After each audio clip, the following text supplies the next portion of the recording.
देश में दुष्कर्म की बेहद दर्द भरी वारदात के साथ यौन उत्पीड़न के मामले की हेडलाइंस आम बात है।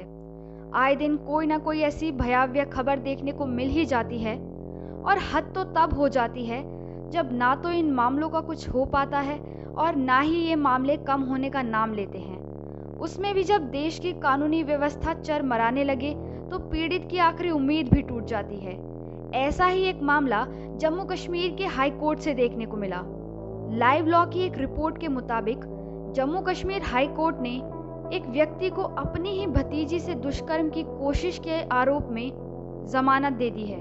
अदालत ने कहा कि बगैर पेनिटेशन के आरोपित द्वारा अपने और पीड़िता के कपड़े उतारने को भारतीय दंड संहिता यानी आईपीसी की धारा 376/51 के तहत दुष्कर्म का प्रयास नहीं माना जा सकता।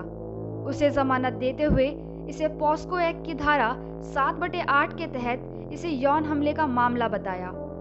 रिपोर्ट के मुताबिक जस्टिस संजीव कुमार ने कहा कि इस मामले में याचिकाकर्ता ने कथित तौर पर पीड़िता के कपड़े उतार दिए थे, अपनी पैंट भी खोल ली थी।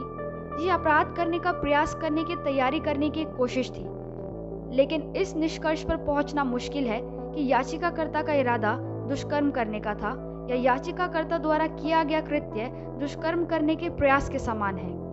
नाबालिग पीड़िता के बयान के मुताबिक आरोपी ने उसका टेप से मुंह बंद कर दिया था, लेकिन पीड़ित के भाई ने समय रहते घटना को अंजाम देने से रोक लिया।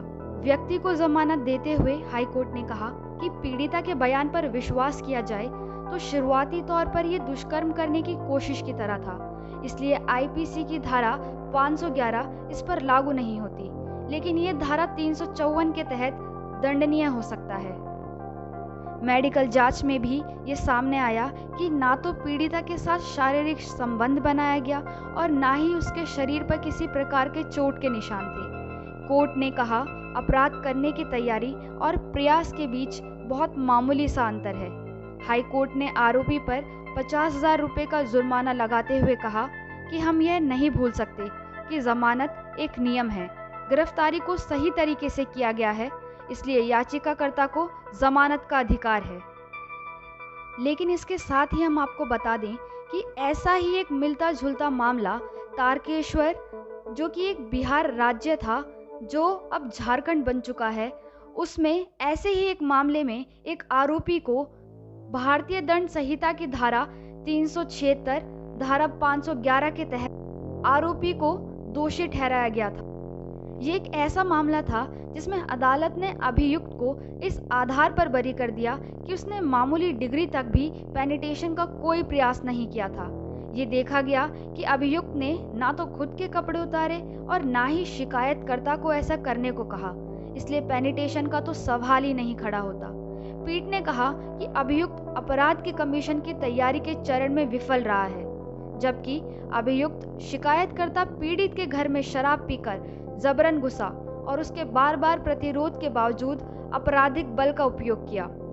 अगर पड़ोसी का हस्तक्षेप नहीं होता तो आरोपी अपने आपराधिक कृत्य को अंजाम देने में सफल हो जाता। वर्तमान मामले में अभियुक्त का आचरण उक्त अपराध करने उसके निश्चित इरादे का घोतक है, इसलिए भले ही आरोपी ने खुद के कपड़े ना उतारे हों, दुष्कर्म के प्रयास का आरोप तब भी माना जाएगा। अपराध दोनों ही मामलों में लगभग समान ही हैं, लेकिन दोनों की सजा बिल्कुल अलग। कठुआ, हाथरस, दिल्ली, हैदराबाद, उन्नाव, शाहजहांपुर तक ऐसे कई मामले हैं जहां ताकतवर आरोपी के सामने प्रशासनिक तंत्र परस्त नजर आया। कभी लड़की के चाल चरित्र को तो कभी उसके व्यवहार को दोष देने वाले बयान भी कम नहीं हुए। ऐसे में ये हमारे देश, हमारे संविधान, हमारे कानून और सरकार पर कई सवाल खड़ा करता है। एक व्यक्ति का जब उत्पीड़न होता है, चाहे वो महिला हो या पुरुष, तो वो बहुत लंबे समय तक उनके दिमाग और दिल में एक छाप छोड़ जाता है, जिससे उभर पाना उनके लिए बहुत मुश्किल हो जाता है। इसलिए ज़रूरी है कि सही समय पर ठोस कदम उठाए जाएं।